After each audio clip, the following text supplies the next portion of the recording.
Hi, everyone. Welcome back to another live session. As always, thank you so much for being here. And so, as we warm up and come into this session, it's always nice to get those warm and fuzzies. Let me know that you can both hear and see me great. For all of us creators, when we go live, we think our equipment is working and good, but we never know for sure. So, as you're coming in, also say hello. Maybe tell me where you're jumping on the live stream from. All those warm and fuzzies, all good, as we kind of warm into this session. And in the downtime today, and really the focus of these live sessions is to just do straight up Q&A. But in our downtime, we will talk about the importance of creating a strong first impression. It's unbelievably critical, and one of the major reasons why creating such a strong first impression is so critical is it gets the interviewer, especially if we're talking about job interviews, it gets the interviewer on your side. Why do we care so much about creating a good first impression and getting the interviewer on our side? Because then they're going to support the future things we say, as opposed to a poor first impression. They're going to be confirming the reasons why they don't like you throughout the interview. So there's a lot of data and science and studies that have been done to show the impact of first impressions and how much weight they carry. And it's just so unbelievable. It's such an unbelievable stat. Like 90% of people are making a decision within 3 seconds or 7 seconds or 30 seconds. And a lot of that has to do with our first impressions. And so we'll talk a little bit more about that during the session again in our downtime. Intent today is Q&A again, and as you're coming in, let me know where you're visiting from, and any and all questions are welcome today. So as always in these live sessions, we're going to go backwards and then we'll go forwards. The backwards will only take a couple seconds. I don't love to spend a ton of time up front wasting your time. I'm here to answer questions. That's why I show up live. But if you haven't had a chance to check out yesterday's video, it is very Google specific. So if you're not interested in Google, or Google isn't a company that you're trying to go after, totally cool. But basically, Google has this type of interview called GCA, that's general cognitive ability, and it's infamous. It's typically the hardest interview for most people when they have to do it. Engineers don't, but most other people do. And so it's about shaping the answer to cater to the role. And that's what I did in yesterday's video. So if you haven't had a chance to check it out, it's about a 12-minute video. And while creators, actually, the thing we care about the most is not views or subs, it's actually watch time. I always recommend that people watch me on 2x. I'm pretty low and slow. And so you can take in twice as much of my content if you do 2x me. The other piece I always tell people, and sometimes forget to mention in these lives, is my content, you really don't need to look at me to take in my content. Sometimes I'll do screen shares, of course, but you can always listen to YouTube while you go for a walk or a run or a bike ride or anything like that. And I do the same thing. Okay, quick prompt on my services, and then we're going to dive right in. Okay, so 20% off the AI tool and interview mastery course if you use the coupon code FIRSTI. I had a little mess up, but I couldn't use the coupon code again first. So it's FIRSTI. That'll get you 20% off any of our AI packages and 20% off the interview mastery course. We're definitely getting well above 1,000 users on the AI app. I just cannot emphasize this enough. I wanted to really create a tool that came in at a lower price point that people could afford, and the feedback has been unbelievable. The biggest positive piece of feedback we've gotten recently is we've built an ideal answer into our answer feedback section, and that is getting us a ton of great feedback. So that was something that people asked for, so we built it, and everything we're building on the app is from you, from the user. Still getting great feedback on the interview mastery course. I released that a couple of years ago. And then I'm still doing one-on-one interview coaching, one-on-one negotiation coaching to really maximize and get that offer you really want. And then one-on-one strategy sessions have become a lot more popular. Resumes, LinkedIn, networking strategies, etc. If you like what I'm doing today, smash that like button. If you've never subscribed, I go live 9 a.m. Pacific time every Tuesday and new original content every Monday. And I have promised myself I am going to do more of a short strategy. So you'll see that coming through this week. And thank you everybody for being here. Let's dive in. Again, all Q&A is welcome. And then in our downtime, we'll talk a little bit more about the importance of first impressions. All right, Jessica, thanks for putting up the great resources that helped me to clear 3 rounds at Google interviews for a biz dev role. Awesome. You were invited to the final stage of an informal chat with the managing director. Interesting title at Google. The recruiter told me that this is an informal chat to know about me, my experience, motivations for applying, and won't include any assessment attributes, focus area. In that case, how should I prepare? Okay. Also, what type of questions should I expect? Any things I need to focus on or keep in mind to increase my chance of passing this final round? Thanks once again. I've definitely done a video on this that I just want to throw out for the audience. These informal interviews are incredibly important, and I sometimes feel like the tone of recruiters for informal interviews is totally inappropriate and off. Inappropriate might be the wrong word, but the reality is that you should prepare for these interviews like any other interview. You want to be ready for behavioral questions. You want to be ready for hypothetical questions. You definitely want to be ready for common questions. Tell me about yourself, why the company, what are your strengths? Got to be ready for everything. So if you're at this stage and they want to do an informal chat, it means they like you. When you're speaking with leadership, skip leadership, it just means that they're willing to take the time to confirm that you're the right person. So you go in prepared. As always, I stand for these lives. There's a reason why professional speakers stand. You get more pitch and tone. So if you're physically capable, I recommend standing. Of course, with the setup, you want all the setup items to be great. That's going to be critical as well. But the biggest thing here is we warm them up in these informal conversations. So if the questions come to us in the beginning or later on, all we're basically trying to do is we're trying to ask questions about themselves, about them, to butter them up and get them headed in the right direction where they're going to like us more. So what's the psychology behind that?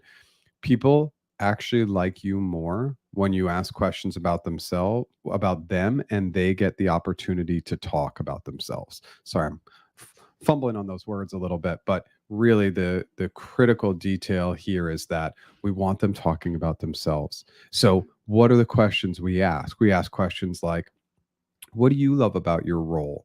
What do you love about the company? What do you love about your team? What's the coolest initiative or project you're working on right now? If I was to get this job tomorrow, what's the one item I can take off your plate to make your job easier? We're just really trying to ask them questions, get them talking. Again, the more they talk about themselves, the more they'll like you. But just everything is on the table. There is no set way that this is going to go. Usually it's pretty chill and it's just a conversation, but go in with massive preparation and treat it like it's the most important interview of your life. I hope that helps. If you have more questions, let me know. I know you came in kind of early for these comments. So obviously, for anybody watching, you can pop in early, throw in comments. I'll always answer them. And then this will be available via replay. So always an opportunity there as well. All right, let's keep going. Hey, good morning, Seattle. Awesome. One of my favorite cities in the States. I have a question about Google hiring assessment. I passed the GHA for 2 different roles, but I haven't heard anything about the next steps. Is this typical? Yes. I think it's pretty typical at this point. Now, anybody they're interested in, they're throwing this assessment out to just make sure that you can pass it. But passing the assessment, from what I've seen, doesn't guarantee any interviews, and really hasn't been guaranteeing any interviews. So, and there's not really a lot you can do about it. Now, if you got that initial recruiter connection, then they sent it. That's one thing. But a lot of times people aren't even getting that initial recruiter connection. So, yeah, you just need to sit back and wait. You need to try and get referred in, keep applying. Obviously, I recommend referrals strongly if you have them. But There's really nothing you can do. Unfortunately, this system is new to them, and I don't think they've figured everything out. I think they should really only be sending it to candidates that they've identified as a fit, but that could slow things down. So it's already a pretty slow process. So they just added another layer. So just something to keep in mind. I hope that helps. And yeah, just keep going. Hey, Dallas. Awesome. Hey, Liz. Hi from Virginia. Awesome. Thanks for being here. Good morning from Chicago. Awesome. Found your channel and been using your video to prep for my interview all week. Love your content. What structure of your first interview? What is the structure of your first interview? Totally depends. So that's going to be dependent on the company, on the role, and then even within the company and role, they're going to have different types of interviews. So I would push back on that recruiter to just find out a little bit more. We need to look at our recruiters as our partners and advocates. And so any details that they can share is going to be helpful.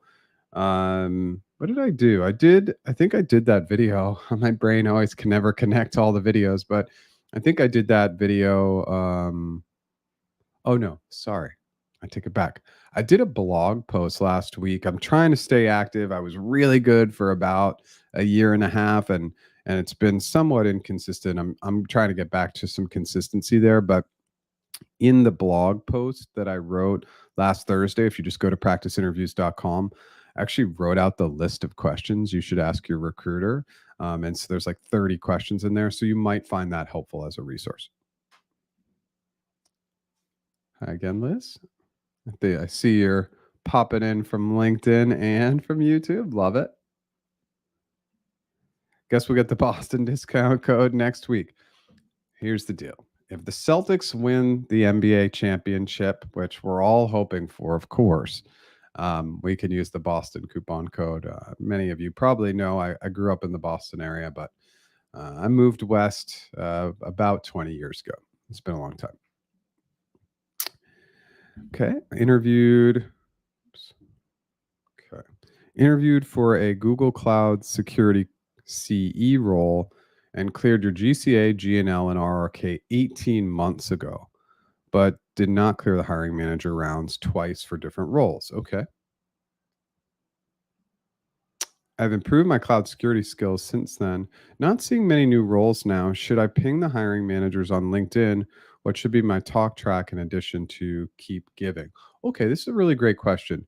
I've still been hiring quite a bit for CE roles, but it is market dependent. Some markets are saturated with CEs, customer engineers, and some are not. It has been the number one role that I've seen coming for client facing this year, and it hasn't really been close. They've really deprioritized sales engineers and TAMs from what I've seen. So, yes, I think there is an opportunity to reach out to these hiring managers on LinkedIn. There's also a little sneaky trick. I do recommend reaching out. You can sign up for a tool called Contact Out. Again, it's called Contact Out, and they'll give you some. Basically, it's a tool that you can integrate with LinkedIn. And so, if you go to their LinkedIn profile, Contact Out will give you like 5 free per day of email addresses, phone numbers. And again, it's just like a widget that you build into LinkedIn. You click on it and it will show their email addresses. I prefer that you go direct to their email if you don't have it. Of course, you can use LinkedIn. Double up. You can say, I don't know if you remember me. We met about 18 months ago. I'm obviously still interested in CE roles. And I was thinking about you because I came across this really cool article that I thought you'd enjoy. Have a great day. And then that's it. And so you're kind of noting interest, reminding the hiring managers about you, but you're also giving something as well. So I think a little bit of that duality in that approach would be really, really good. Let me know if you have more questions.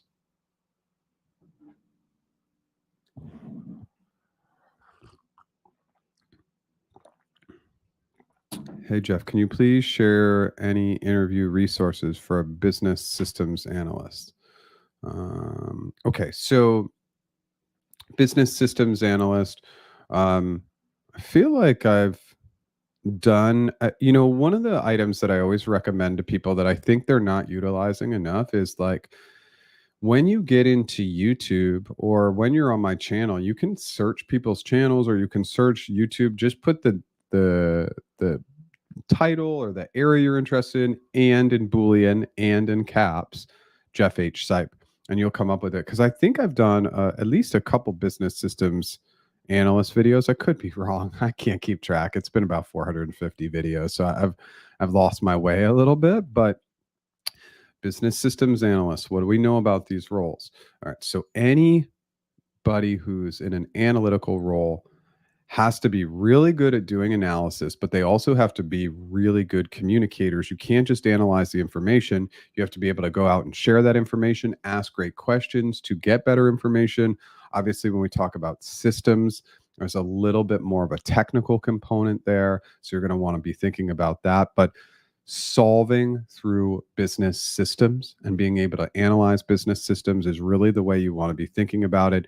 Great examples of that. And hypothetically, if you were put in a scenario, what are the steps you would take as a business systems analyst? That's super, super high level. Obviously, I got a ton of resources to help you get to that next level, from the app to the course to the coaching and all the free resources at practiceinterviews.com. But that's kind of my foundational stuff. If you have more questions, let me know.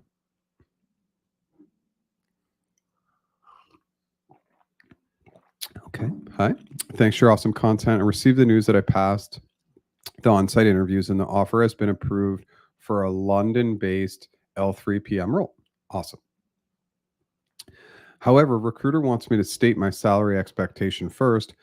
How should I approach this? I have two competing offers. Thank you. All right, I'm going to have you come right back to me. PM, just PM is there's two PMs. There's a product manager and then there's a program manager. And there's a big difference between those in terms of compensation. So if you can tell me about the specific role, we can maybe even focus in on some numbers. The way it's going to work is base, bonus, and any sign-on will be in GBP, pounds, and then the equity will be USD. But we definitely want to go big in that first conversation. We want to go well above what we believe they're going to offer us. So probably, again, I'm just going to throw this out there, even if it's a program manager or product manager, we're probably going to target something in the 90s to low 100s as an anchor for the base salary range. Base salary at Google is going to be, actually, did you say that it was Google? You didn't say that. So let's confirm that. But base salary ranges are usually going to be low. Equity is going to be a little higher. And at L3, sometimes you can work in a sign-on, 15% bonus. Come back. Let's kind of dive a little bit deeper into this. Okay, so we got those questions done. Okay. Hi, Jeff. I had my recruiter call on Thursday. When should I expect to hear back? Okay. Maybe just a tiny bit more context and I can be helpful. I'm assuming that this was your initial recruiter call. If it wasn't your initial call, let me know. But anytime we don't hear back from a recruiter for 5 business days, I just do a general check-in. Hey, Jane, hope you're having a great day. Just wanted to check in. Thanks so much. And that's it. But tell us more. Let me know if I need more details. Thanks. Hi. Thanks for visiting from India. I know it's getting late there. I just gave my GCA interview and you were able to use the CFAS method and answer the questions appropriately. Cheers to you, man. Thank you so much. There is definitely, CFAS. It took me a while to come up with that, and it's kind of like it's pieces of the puzzle, right? So the clarifying piece is taken exactly from Google. That's what they train people on. That's what they note. They want clarification, and I really don't like when people answer questions at face value. I want to hear how you're thinking through it, and that's clarification and asking clarifying questions. Frameworks, stolen from consulting agencies. The big consulting agencies, Bain, McKinsey, the big four, they're all well known for using frameworks. So I was like, oh, I love this from an organizational perspective. They use frameworks mostly in their case study interviews. Then assumptions. That was kind of the missing piece of the puzzle early on. It was like, how are we providing visuals and clarity and getting them attached to what we're saying? The assumptions was kind of the biggest game changer. And then obviously at some point we got to get to that solving, but it was fun putting that system together. And I think it really is helping people. Let's go to this next part. What should you expect in your next round of the Googliness and leadership interview? It's almost all decision making and inclusivity, and it's decision making from a positive and negative standpoint. And negative, like, we don't want to go too crazy when we say negative, but it's like, tell me about a decision you made in the last year or two that you would change. So it's kind of trying to get you to reflect back on decisions. Tell me about a decision where you brought in other critical stakeholders to help you achieve great results. So that's collaboration and a little bit of that inclusivity. But everything is going to be based around how you make decisions. And these interviews are about 50-50 behavioral and hypothetical. It tends to lean a little bit more on the behavioral end, but I think there's a little bit of a misconception that these are all behavioral interviews. I've seen the questions, I've asked the questions, and it's usually about a 50-50 split. So really think about decisions you've made in the past that you might change, great decisions you've made, and then how you would decide. If you get a challenge put in front of you, how would you make decisions? And obviously solve from the perspective of the role. Okay. I hope that helps. All right, Liz.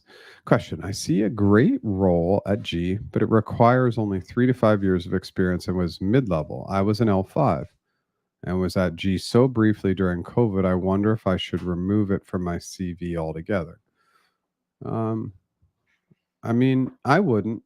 I wouldn't. I mean, I think there's still, I think it still carries weight. There's still brand recognition there, and there's a story there too.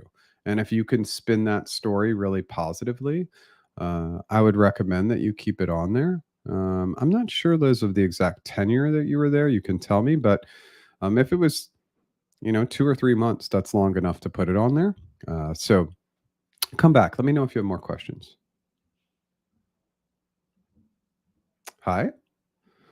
Oh, Brazil. What a great country. Tell me where you're in Brazil. That'd be great. Thanks for being here.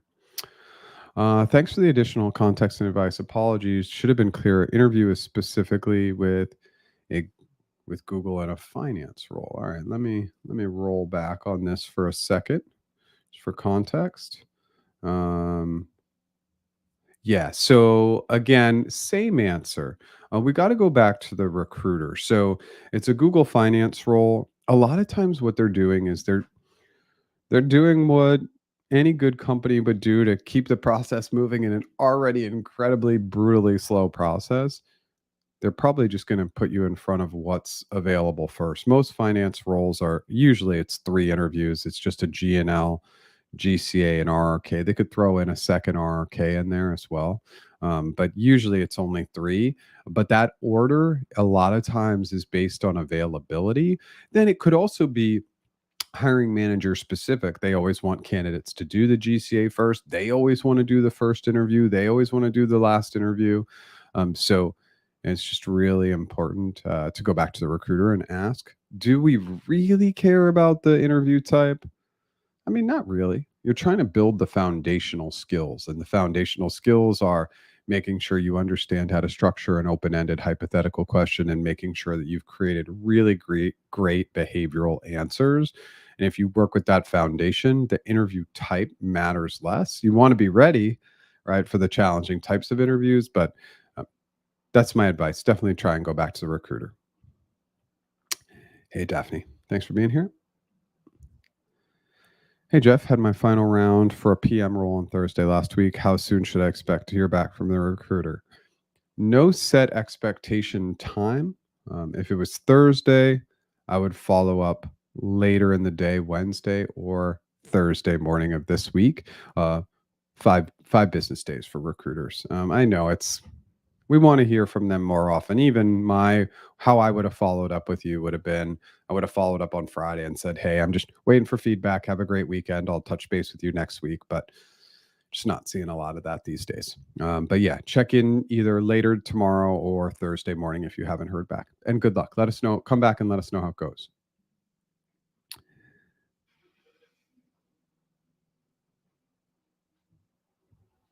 Um, oh, Jeff, when are you going to open up a merch shop, a mug that says, "I think I made a video on that"? Oh my goodness, that is hilarious. I never ever considered doing merch, not even for a second. And I don't think I'm going to. But that is a funny one. Yeah, I think my memory for what's been done, and sometimes it's really funny. And obviously, anybody who's been on these lives knows that I sidebar a little bit, but I will get this epiphany for this great video idea, and I'll start kind of typing out a loose script. And then I'll just remember, oh, maybe I should double check. And of course, I've done that video. That has happened more times than I'd like to admit. And that just comes with, I'm approaching, it'll be six years in October on YouTube. So you just get to the point where you can't remember what you did. And there's all this advice and suggestions. And to anybody who's out there and considering a YouTube channel, I would say just don't overthink it. Just throw on the video, do some crappy videos. Everybody's got to start somewhere. If you want to have a laugh, go watch my first YouTube video. I mean, it's absolutely terrible, but I kept it up there for a reason. It's a good reminder of where I've gotten to, and hopefully that's a little bit better. But I think sometimes when I was talking to a friend of mine about this.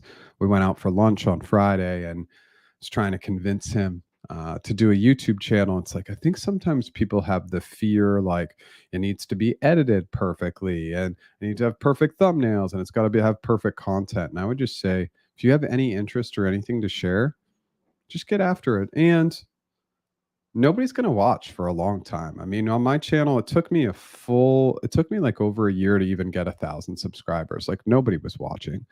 So it's a journey. That was a long-winded little thing I did, but I do like that mug idea a lot. I got to admit.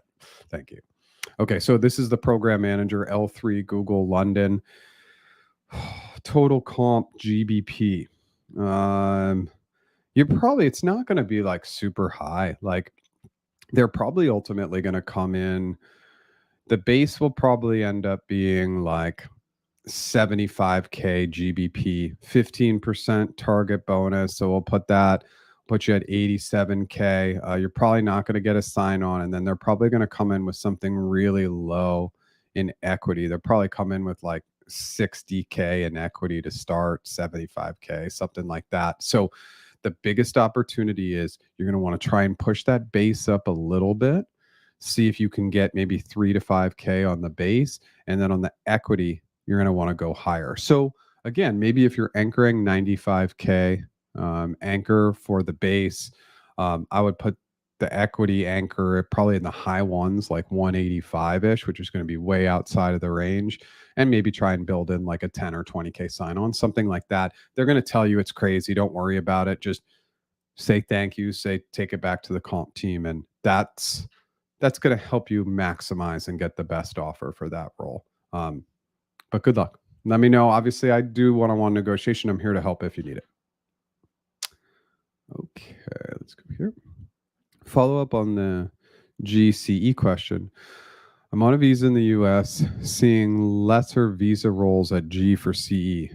When I message the HM, share an article, and remind them, what should my next messages be once they respond? Let's decide that once they respond. Let's wait and see what the responses are. The visa item is incredibly important to you, I'm sure, but obviously we want to leave that piece on the side to not put any pressure on these hiring managers or even introduce that. Not that you're saying that you would do that, but let's just go and put out that information and then see how they respond. And then when they do, let's tackle it from there. Obviously, if you take this step today and you hear back from both later today or tomorrow, practiceinterviews.com, join our free Slack group. I'll get to answering questions in Slack in between the lives. Sometimes it'll take a day or two, but I'll always get to it. So that's another option. Just when I don't go live, for anybody who's here, we have that Slack community. Hey, it's not COVID. It's not 2021 or 2022 when it was just insane and people were blowing it up, and it's a little slower, but that's also good because if it's slower, it means the likelihood that I'll respond and respond quickly it's going to be a little bit faster than maybe it used to be. We're at the 30s. I'm going to take just a moment to prompt on my services, and then we'll get right back to it. So if you are watching today, if you use the coupon code FIRSTI, 20% off our AI tool, that's all packages, and then 20% off our interview mastery course. We're really like the numbers on the app. I mean, obviously I have some huge goals and we're not where we want to be, but definitely at almost 1,200 signups. We're getting paid users, we're getting lots of feedback. So it's been really good. The interview mastery course has obviously been getting good feedback for a couple of years now. Still doing one-on-one coaching. That's interview coaching, negotiation coaching, still the best bang for your buck in terms of making more money. And then one-on-one resume, LinkedIn, and networking strategy sessions. If you like what I'm doing today, smash that like button. If you've never subscribed, I go live 9 a.m. Pacific time every Tuesday and new original content every Monday. And I am planning, and I keep saying this out loud, I just got to do way more from a shorts perspective. And I'm aware of that and need to acknowledge it and just do it.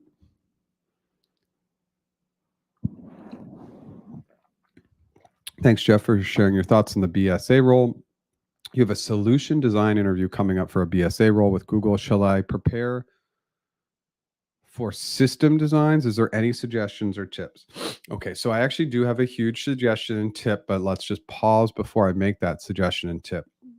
Not everybody loves this advice, but I've coached people on system design. And every time I coach somebody on system design, I tell them I shouldn't be coaching them on system design because I'm not technical. But I've definitely coached more on solution design. And here's what I've found. I've found that CFAS works phenomenal for solution design. Why?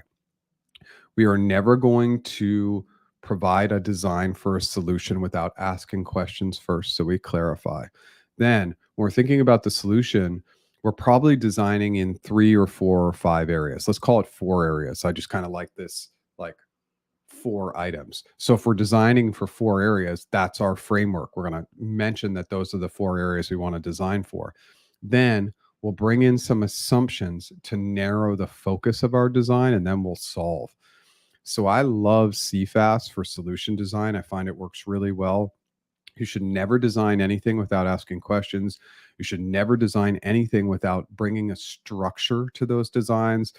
And then without assumptions, it's just going to be too broad and generic. We got to narrow it down with some assumptions. So I did an overview video on CFAS. It had just been kind of a long time since I had presented that. So I did that video a few weeks ago, but definitely check that out before the interview. Hi, thanks for being here. Just 2 questions, okay? And just as always, I like when people ask a lot of questions. It keeps us engaged and going. And like usually, we have a few people who ask just a ton of questions in these live sessions, and so much of it is this is community driven, right? So the questions you're asking are valuable for other people. So throw them out there. As many questions as you want is always welcome. So I followed your strategy and kindly and respectfully deflected the salary question. She mentioned that she needs this for later stages. Has the process changed? Okay. Also about salaries, levels.fyi seems to be accurate. Does Google in Brazil negotiate the base salary plus stocks plus bonus the same as you in the US? How much can I negotiate? Thank you very much. So yes, it works the exact same. In Brazil, Sao Paulo is really like that's the office. So I would assume that's where you're trying to get a job. I don't know for sure. I mean, there might be little satellite offices in other places.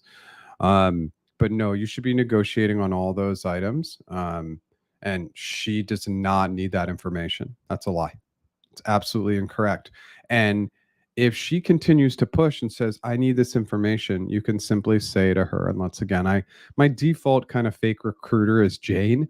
So just say, Jane, um, I cannot provide salary expectations until my level is confirmed. And obviously, we're not there yet. I'd really like to wait until my level is confirmed to provide expectations. I'm really fortunate to have multiple friends at Google, and they've informed me that the process should not stop if I do not provide those expectations. Remember everything I'm saying. We need to really watch our tone, really listen and hear the recruiter, but that is absolutely not a part of the process. That does not exist. They're making that up. That's to benefit them, not to benefit you. So I would just say, hey, level confirmation is a critical item for me to determine my salary expectations and total compensation expectations. And that's why I'm holding off. And then if they push, I haven't even met the entire team. I don't know everything about the role. You're asking me for salary expectations without the opportunity to meet everybody and without the opportunity to confirm level. And I'm finding just both those items to be a little bit challenging. Again, really, really soft tone. We need them to be our friend, our advocate, our partner. So those are my recommendations, but nothing in the process has changed. And it's the same globally.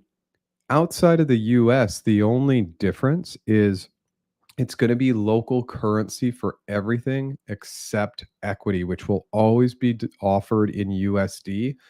So I always convert it.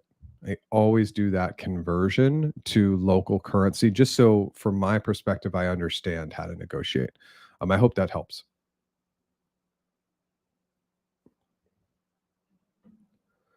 Thanks, Jeff. As I'm interviewing for a tax operations manager, should I answer more relative to the role and how it would reflect from the past to the future, along with learnings in the interview? So here's what I recommend. Um, we definitely want to keep the role in mind when we're answering hypothetical questions, open ended questions, and we will drive towards solutions that make sense in tax ops, right? But from our behavioral answers perspective, I don't think we need to overthink that too much. A good example is a good example, and I just want you to provide your best examples.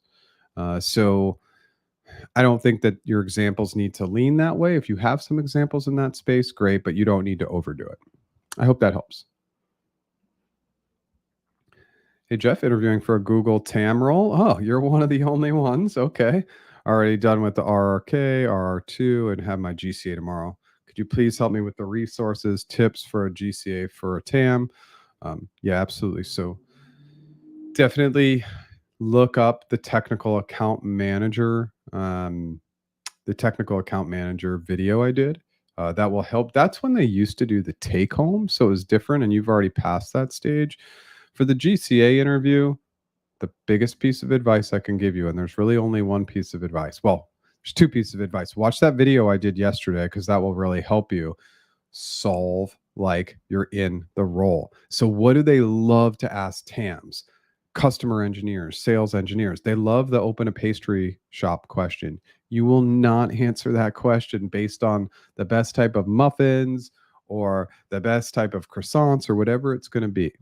You're going to answer that like you're in a TAM role. So you're going to focus in on the point of sale system, how they make all their systems integrated with Google Cloud to optimize with BigQuery and Looker to make sure that they're getting the best customer data. Solve like you're in the role. I just cannot emphasize that enough. What happens in these interviews is, especially in the GCA interviews, candidates forget about the role they're interviewing for and they solve generically, and those answers are very forgettable. If you really figure out a way to solve like you're in the role, that's going to be the best way to have success. I hope that helps. I did a video. It was like the question yesterday that I focused on was like, what is Google's overall space going to look like in 2025? But I tried to solve it from the perspective of a technical program manager focused in Google Play monetization. So nothing to do with space. So we brought it back to that piece, keeping Google Play monetization in mind. And so again, the same thing with a TAM. I always want you to bring it back to the role.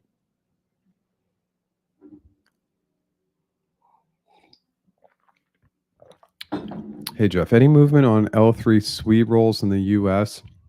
It's opened and closed multiple times since last month. Um, so let's speak more broadly, Alan, and hopefully this is helpful. So sometimes, like just more generically, these roles get put up, they get pulled down because they feel like they have a good pipeline, and then the pipeline doesn't actually work out, so they reopen the roles. So that happens a lot just in general. Let's talk now even more broadly. The future state of L3 SWEs is definitely concerning, right? Like there's going to be less and less junior level software engineer hires in perpetuity. Like we're just not going to see as many junior level hires because some of the code can be automated now in a way that it just couldn't be even a couple of years ago, a year ago. So when you see them, obviously you want to work your referrals, do everything you can to get in. But I think the future state of these L3 roles or more entry level software engineer roles, we're going to see less. And I want anybody in the community to validate or invalidate that comment. But I do think that I'm concerned about software engineers holistically in the future state for software engineers because of AI. Yeah, and I'm worried about that for a lot of people. I know I'm going to talk about it. I even have a mastermind group. We met last night, and they all think I'm just way too far ahead in terms of the way I look at AI and think about AI and think about AI and job loss. But my prediction with AI and job loss is that the curve hits hard, it hits dramatically, and the losses are significant. Meaning, I'm not intending to do gloom and doom, but it's going to go from 10,000 jobs lost to 100,000 jobs lost to 10 million jobs lost. And that will all happen so fast because the pace of AI is happening at such a breakneck speed that people look at what's out there now, but look at what's already out there now. So think about 1 year, 2 years from now, especially 3 years from now. I think within 3 years, we're going to start to see significant job loss in the tens of millions from AI. So I'm not meaning to gloom and doom people on a Tuesday morning or wherever you're joining from, but it's just we're constantly trying to work at what protects us from AI. And the number one piece that's going to protect us in our roles from AI is communication skills. Our ability to communicate and communicate effectively with other humans will be the game changer. Wow. Okay, that was depressing. All right, let's move on. But I hope that helps. Hey, Jeff, thanks for the great content. What's the difference between FTE and a contract position at Google? FTE is full time. You get all the benefits, health, medical, dental, 401k, you get equity, and a contract position, you're just going to get a straight hourly. Some are salary. Wow, I can't even say that. Some have a salary, some are hourly. I need to fumble through my words sometimes as these sessions get longer, but that's the biggest difference. You'll still have pretty much access to everything as they're really moving all those roles to just straight up vendor roles, but you'll still have access to everything. You'll still be able to do your job. But yeah, you just don't have all the perks and benefits of a full time employee. And to anybody, I always say if you can get a contract role in a big tech company, do it because that's your way to get in the door, absolutely work as hard as you can possibly work and get the opportunity to get converted. And I mean, I not only like left my job, I left San Diego all in a contract role because I bet on myself that I could convert that into a full-time role. And obviously I did. So it's always a great way to get in the door. And it can also happen really quickly. Like for me, I had 3 half-hour video interviews with Google in the beginning of April of 2013. They called me at 9 p.m. that night and said, "Hey, you got to be in the Bay in 2 weeks." I was like, "Okay, I can do that," and just figured it out. So I was in San Diego at the time. So yeah, I always recommend going for it, but there is a little bit of a difference. Sometimes contract roles or vendor roles can actually pay a little bit more to when you get converted, but over time, the FTE roles are definitely going to pay more.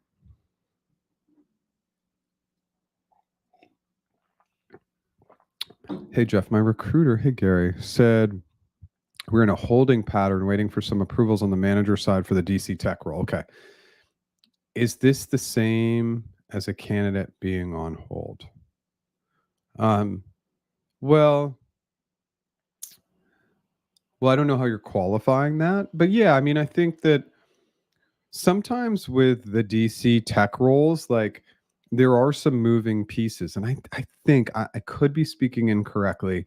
Sometimes my memory is really good, sometimes it's not. But you were in Maryland and maybe looking at Ohio. I think this is from last week's live. If I got that right, wow, it's unbelievable. But sometimes with these DC tech roles, what I've seen historically is they're trying to figure out the best, you know, data center to put you in, right? And so sometimes that can just mean there's some moving pieces behind the scenes. You're not technically on hold. You are and you're not. Like there's no formal thing. They're just waiting for some approvals. Just make sure you're staying in close contact with your recruiter and checking in once a week, once every couple weeks. And obviously keep us posted and let me know if you have other questions. Okay, Liz. You're at G for 11 months. Okay. Strange experience. HM ignored me in January, met with me 1 to 2 times in February, and placed me on a PIP in April. Never assigned me work, but I served other teams. He clearly did not like me, asked me why I accepted the offer, which was lower than your L3 person today. So I wonder if he wrote something bad in my record. Does the old info ever expire? Okay. So let's talk about the little trick here. You know, I don't know how much I should share, but whatever. Let's share it. So running like internal references and checking internal references, um, like you would actually, recruiters should run this for you when if you reapply and get back into the process, but a lot of times they don't because it's not to their benefit. So what do I mean by that? It's not to their benefit to run internal referrals because if they get bad news, you're out and they gotta find a new candidate. So oftentimes they just won't do it. Um, I will also say I had an experience where I didn't have a great lead. I did not have a good relationship with my lead. A lot of people didn't have a good relationship with my lead. They left Google, they went to another organization. And then about a year to a year and a half later, they came back. Nobody ever touched base with me because if they had, I would have absolutely stopped that person from coming back to the organization. They had no googliness. They overall, I just did not believe were a good person who cared about anybody but themselves. It's a long story, but I never got asked about them. So it just sometimes I feel like the checks and balances aren't in place. That's a really bad experience. I hope you were able to tell HR or something about that because to not to not have your manager meet with you and ask why you accepted the role, like that is the worst, and HR should be supporting you. I know it can sometimes be scary to go to HR, but that's just crazy to hear that. I'm sorry. But it shouldn't stop you from trying.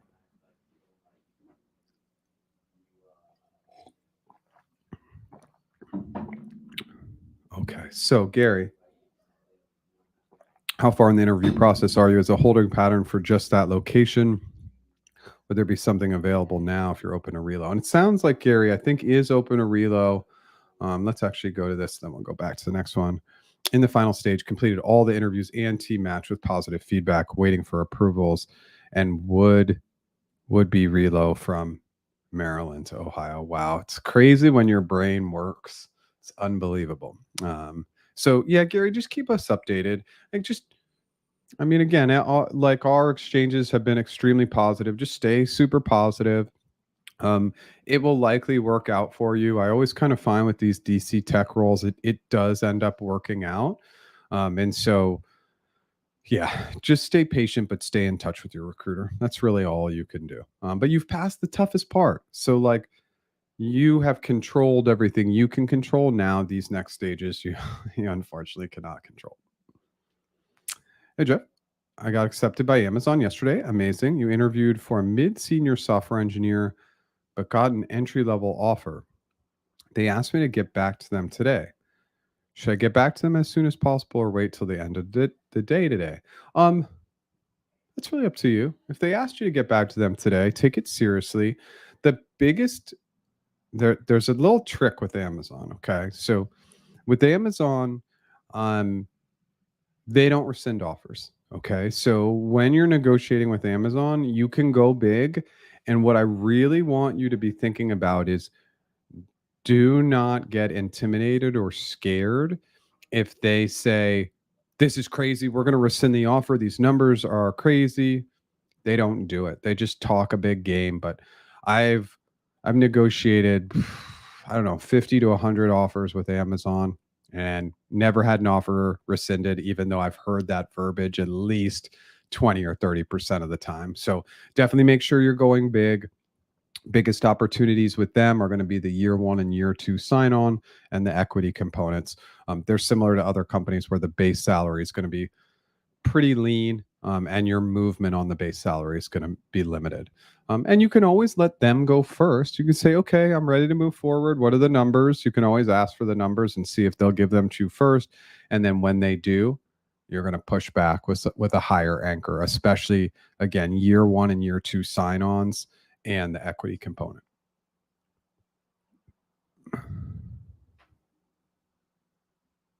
Would that affect your compensation package? Because I'm showing that I'm interested. No, it would not. Liz, I don't think they delete anything from your record. I had G recruiters reaching out to me 6 years after my interview without me ever responding. Must have been something they were looking at. 100%. That information has stayed in the system. I'm sure if any recruiter wanted to look up Jeff Sipe now, I'd have my interview feedback. I absolutely crushed my GCA interview. So I would love for somebody to look at that because I know I got that. I don't know the score, but that's when the interviews were scored. And I know I just crushed it. And that was most of it was luck. I just got the right recruiter, definitely dove in, checked in, created a nice back and forth. But recruiters should not be looking up other people's profiles because they can actually get dinged for it. They could be like, well, why were you looking up Jeff's profile? But yeah, that information is going to stick with you. G-Hire has been their internally built applicant tracking system, which has gotten lots of changes over the years, but that information will always stay with you. That's correct. Thanks, Jeff, for your responses. Of course, show up anytime. Happy to answer any questions. Yeah, Gary, good luck. I feel like it's gonna work out for you. I'm not too worried.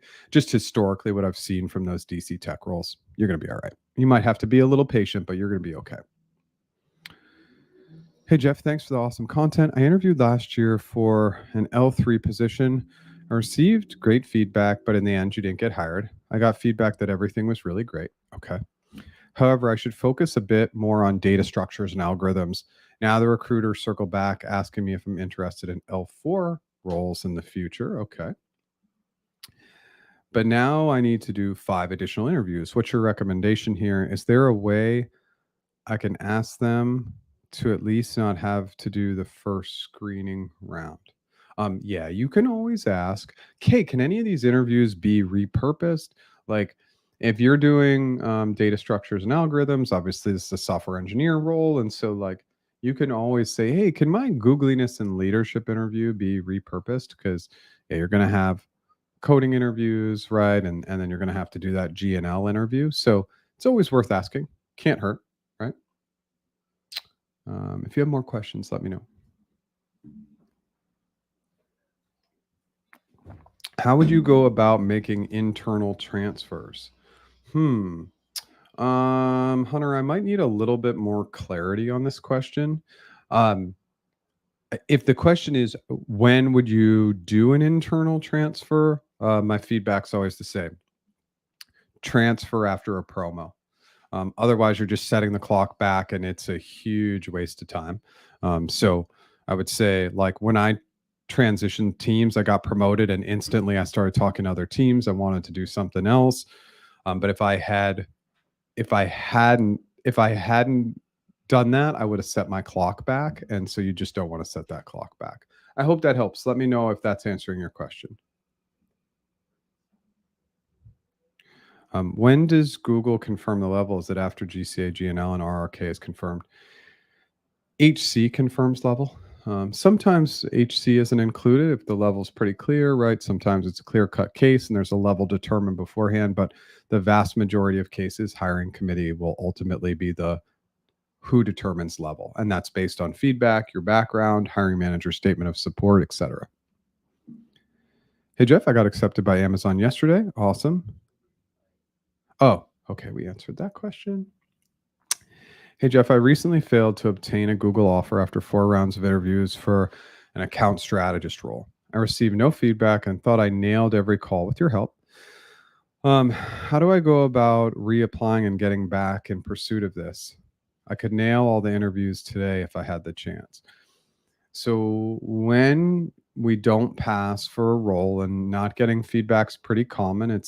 I hate to say this, but I'm going to say it.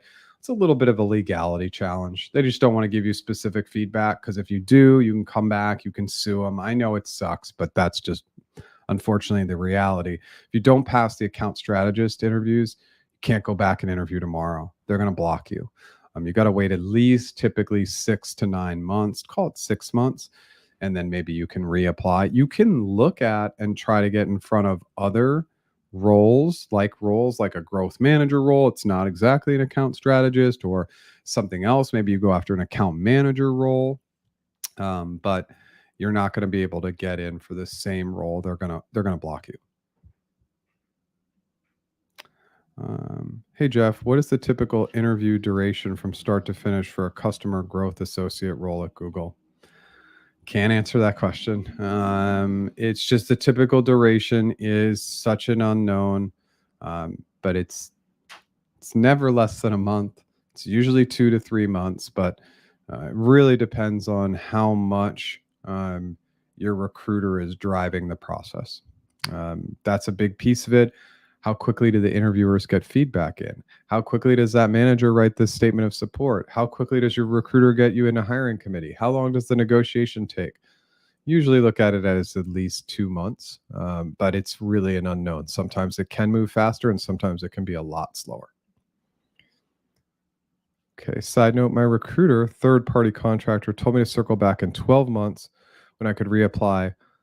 However, the Google Careers portal says to reapply the AS after 90 days. Go after 90 days, right? Like I want you to get in front of it as quickly as possible. Obviously, like you can utilize my AI tool to just stay sharp on your interview skills in that time. Yeah, if you want to go for less, go for less. But it's a little funky. Obviously, if you did well in those interviews, they're going to want to talk to you sooner rather than later, and they're always hiring for those roles. I would think if I was to cast a net on all the roles that I've done interview coaching for, account strategist is probably number one. Customer engineer is a very close second, or a customer engineer is just a little above, but they're pretty close. Hey, Jeff, I got interest from a recruiter for an L5 Google TPM role, but manager chose to interview someone else. I felt like the perfect fit. So any tips on how to improve my chances next time? Yeah, I mean, I would just make sure that your resume is role aligned, right? And how do we make resumes role aligned? It's all in the summary section. So anytime you're getting in front of a role, just make sure your summary is optimized for the position you're interested in. You can definitely type in Jeff H. Sipe and resume summary or resume, and you'll find that video I did really breaking that down. That's one chance. The rest of it's pretty much outside of your control, but that's one area where we can make sure that when a hiring manager is looking at our resume, the first thing they see is very strong role alignment, which could potentially lead to more interviews. Obviously, we don't know, but potentially. Thanks so much for sharing that. Maybe I need to face reality and forget about G. I see recruiters looking at my LinkedIn profile, then hear nothing. I love G, by the way, but maybe time to move on. So the reality is that I really do believe that Google isn't for everybody. And sometimes I've had people have some negative experiences, and I've encouraged them to say like, hey, like it's just been too negative. It's like negative energy. It's negativity in your space, and you just need to move on. I don't think that's the case for you, Liz, but sometimes, yeah, like it's not meant to be. But for you, maybe it is. And the fact that you've been there before, um, yeah, I would keep trying if I were you, but it's really obviously such a personal decision. Read GCE position where I've interviewed for in the past. Would it make sense to keep in touch with the security CE sourcer for new roles? I've had some success in the past, but on and off. 100%. We want to stay in touch with the people who like us and support us. And so whether that's a sourcer, a recruiter, a hiring manager, yes, just be checking in with them. And you can always ask, hey, again, we'll just say your CE sourcer is Jane. Hey, Jane, I really appreciate all your help in my time or times of going through this process. I want to stay top of mind for you. Is it okay if I check in weekly, bi-weekly, monthly, every 3 months, right? Something like that. Just so you know you're not annoying them and you're getting approval from them for when you can reach out. Yes, from last week, great memory. Thanks for all your help. It's not always good. So the fact that I came up with something today, Gary, was good. But please come back. Keep us posted. Thanks so much for your responses today. Renewed hope is like gold. It shouldn't stop you from trying. Okay.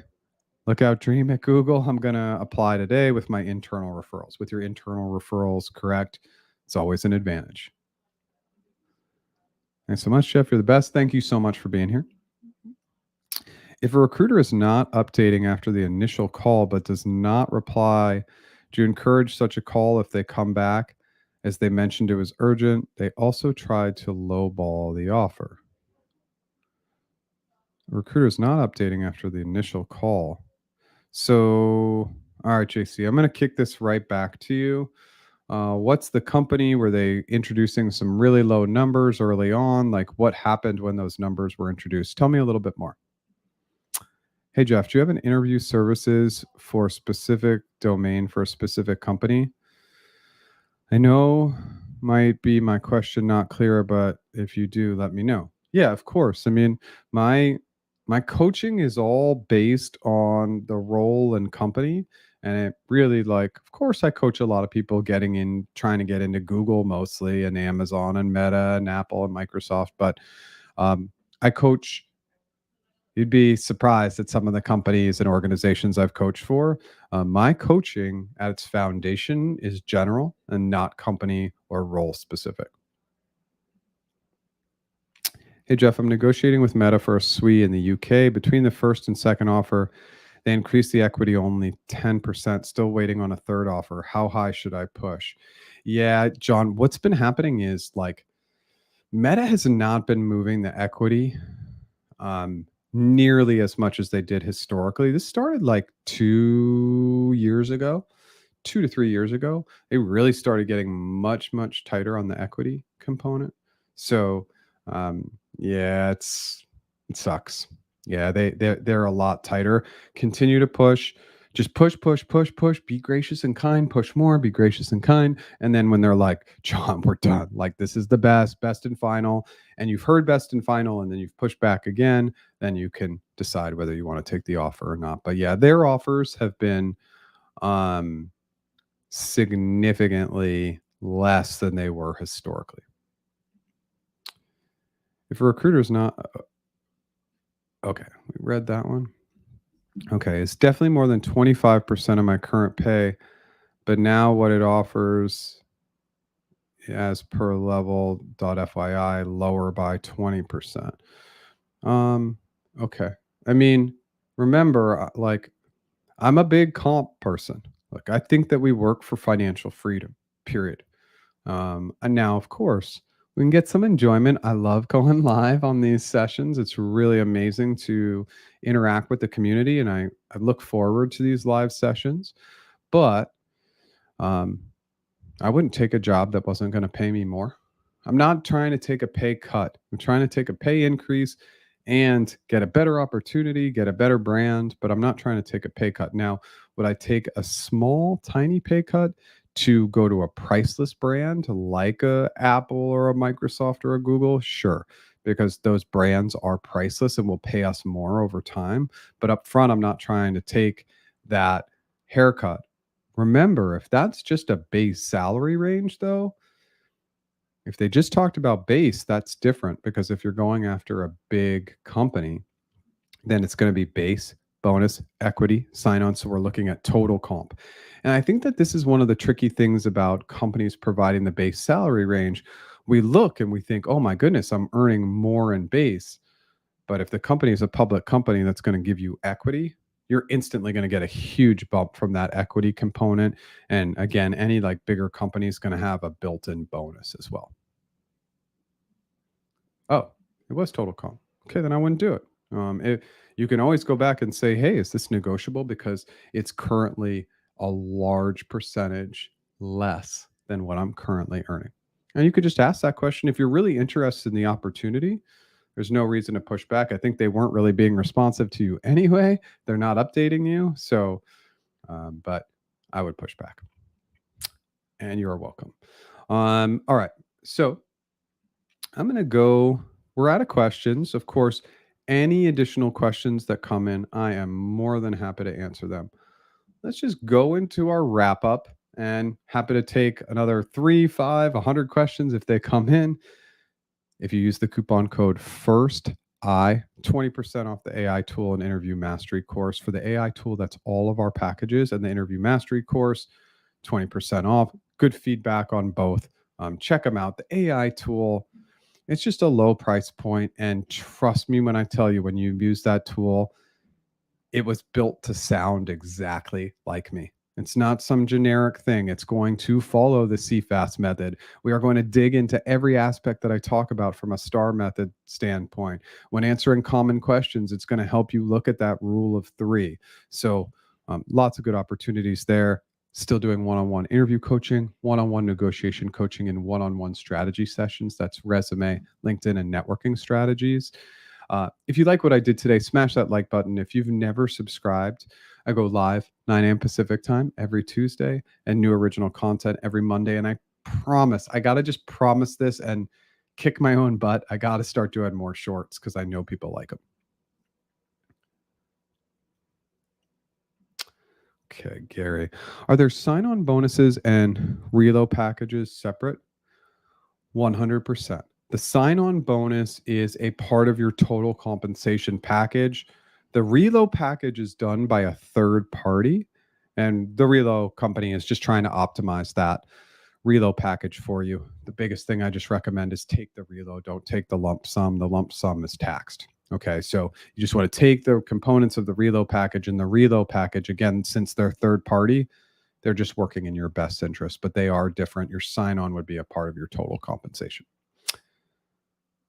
Okay, everybody, let's just pause, breathe. We didn't talk a lot about the importance of first impressions in today's session, but if I'm to highlight a couple things before hopping off, just know that people make decisions quickly, and those decisions that they make quickly, if they're positive, they'll be very supportive of you for the rest of the interview. If they're negative, they'll be finding ways and reasons to find out why you're not a fit as you go through the interview.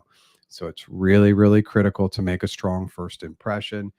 If you can, stand, smile, clean background, light coming in on your face, be dressed appropriately. Of course, if you're in tech, you can be dressed like this, be groomed appropriately, like do all the things. Your Wi-Fi is good. You don't have sound issues, which I have a little bit here. It's kind of a lot of noise coming in this office, but just all things to consider. First impressions are just totally overlooked, and they can make a huge, huge difference in your success. So I'm going to answer any last questions that come in, and then I'm going to hop off.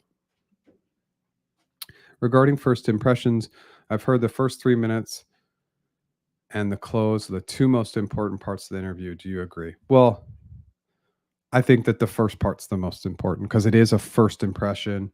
Once you're that far into the interview, it's not going to matter. But the end of the interview, if you're not asking your interviewer, what do you love about the company? What do you love about the role? What do you love about your team? Love, love, love. Hop off the camera. They're gone. I really love that person. It's a trick. It works. People care when you ask about them. So that is a great way to end an interview.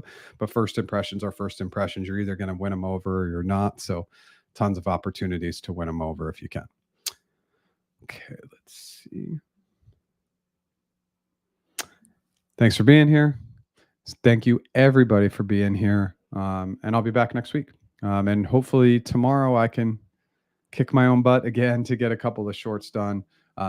Always in the interim, if you have questions between these live sessions, just make sure that you're going to our Slack community. Go to practiceinterviews.com, scroll to the bottom of the page. You can sign up for our Slack community and get questions answered in between the lives as well. Hey, Jeff, I want a green card and we'll move to the US in 2025. Now working in the biggest cloud company in Russia in a sales position. How hard would it be to get an equal position in MS, GCP, or AWS? Well, it's all about your ability to interview, because foundationally, cloud roles at all of those companies are not looking usually for you to have experience in Azure, GCP, or AWS. They're looking for you to just have a foundational cloud knowledge. So build up that knowledge, and then once you can get into the interviews, do it. But just work on building that foundation. Then, of course, if you have a preferred company, any certifications, any learnings, any knowledge base that you can build in the cloud space is going to be absolutely critical. First impressions versus referral. Guess the winner. The winner's referral, because the referral gets you in the door. Then once you get the referral, you get in the door, you get the interviews, then you create that good first impression. Great live session today. Thanks, Liz. Thanks for being transparent. You shared a lot of personal details in these lives, and it's, there's something to be said for just having that openness. And it's always great because the community comes in and supports you as well. Thanks for the session, Jeff. Absolutely. Okay. I'm bouncing. Thank you, everybody, for being here. Oh, sorry. I'm going to keep answering. If they come in before I hop off, I'll keep answering. Hey, Jeff, initially, the headhunter gave me a base salary of 95 to 100K for a London tech vendor company, but successfully completed all the interviews. I felt like I can ask for more. Okay. Without asking for a specific number at this stage, I've asked the company recruiter at the offer stage. I have asked them the possibility of, wow, okay, I'm a little confused at this, even though I have enough data points initially. However, to ask my recruiter offer me 101K, but later after joining the company, I discovered the base range is up to 125. I feel like I missed out on a good negotiation at the recruiter offer stage. Do you have any suggestion, any possibility of leveraging high after joining? Nope, it's done. It's what it is, right? Unfortunately, you just need to move on. Yeah, when I joined Google, I was given an initial higher range. I was given another number. I didn't negotiate that number, and it could have been higher. But once you've joined, there's really nothing you can do for any company. Going back and asking for more salary after we've accepted usually doesn't play well for your brand. I know it's a bummer, but go in, kill it, and you'll have opportunities to make more money over time. Thanks, Stephanie, for being here. Okay. Again, I'm going to go to hit that end stream button. If any last second questions come in, I'm happy to answer them. And then again, the default is the Slack community, or you can always leave comments on YouTube and I'll get to them in a pretty timely manner. Thank you, everybody, so much. Have a great day.